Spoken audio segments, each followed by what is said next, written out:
Quiero compartir que la Comisión de Hacienda, que preside nuestra compañera Patricia Terrazas, acaba de acordar hace unas horas el tener una sesión de trabajo con el secretario de Hacienda. Están definiendo los detalles para ver cómo se da este intercambio aquí en San Lázaro, para ejercer nuestra atribución de control y seguimiento y de fiscalización. Vamos a buscar también que venga el director de Petróleos Mexicanos para que nos explique lo que está ocurriendo con su diagnóstico y su tratamiento, que no acabamos de entender. Mientras esto ocurre, estamos solicitando, y el diputado Hernán Salinas podrá dar un poco más de información, a la Secretaría de Hacienda, información estratégica para ver cuál es el fondo de cobertura que se contrató para la eventual modificación de los precios del petróleo. Los indicadores que estamos viviendo son sumamente preocupantes. La paridad cambiaria, el cambio del precio del petróleo y aparte una economía que no crece y un presidente probablemente el único en el mundo que festeja que estamos en crecimiento cero. Si no hay crecimiento económico, no hay recaudación, no hay ahorro, no hay inversión, no hay gasto público suficiente para solventar las necesidades. Mientras estamos aquí en esta rueda de prensa, la alianza Juntos Haremos Historia, que parece haremos prehistoria, lo que está haciendo es llevar a políticas públicas programas clientelares que no tienen la suficiencia presupuestal. Y el Centro de Finanzas de esta Cámara, que está sumamente debilitada y en acecho por el grupo mayoritario que encabeza Morena, nos dice que no va a haber afectación presupuestal. Entonces hoy parece que tenemos un presidente sin oficio, con mucho maleficio, que baja las persianas y que juega a que el tren camina.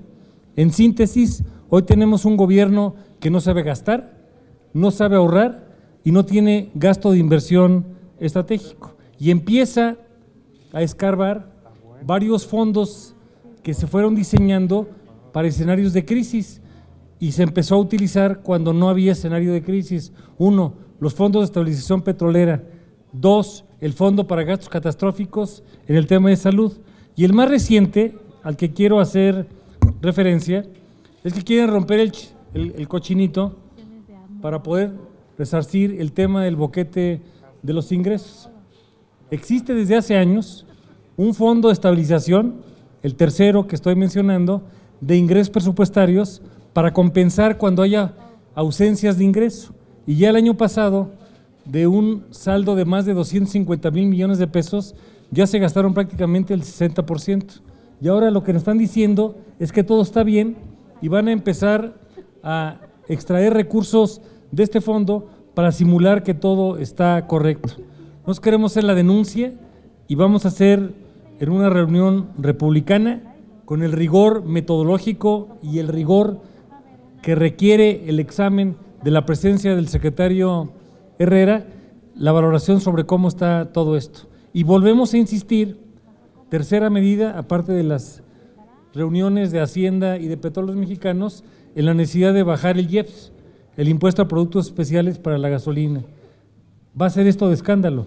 La diferencia, particularmente en la frontera, en el costo de las gasolinas va a ser sumamente abismal y al final del día lo que no es correcto es que lo pague la población.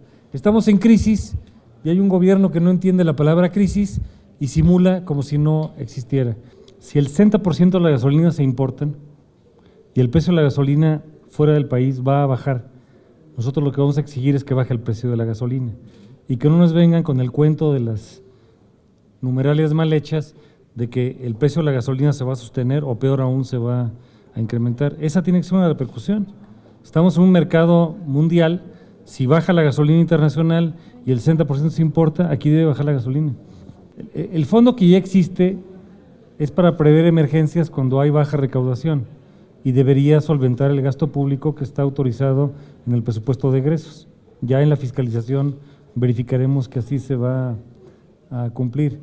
Por lo que se refiere a la primera parte de la pregunta, el mismo gobierno está atrapado porque ha declarado que no quiere endeudamiento. Y si no hay ahorro, y no hay inversión, y no hay endeudamiento, y no hay manera de responder al gasto público, lo que queremos es que el secretario de Hacienda nos explique cómo está viendo las circunstancias y cómo la vamos a enfrentar. Entonces, eso es lo que queremos ver con el secretario, para ver las variables macroeconómicas y las decisiones que le tocan al gobierno de la República.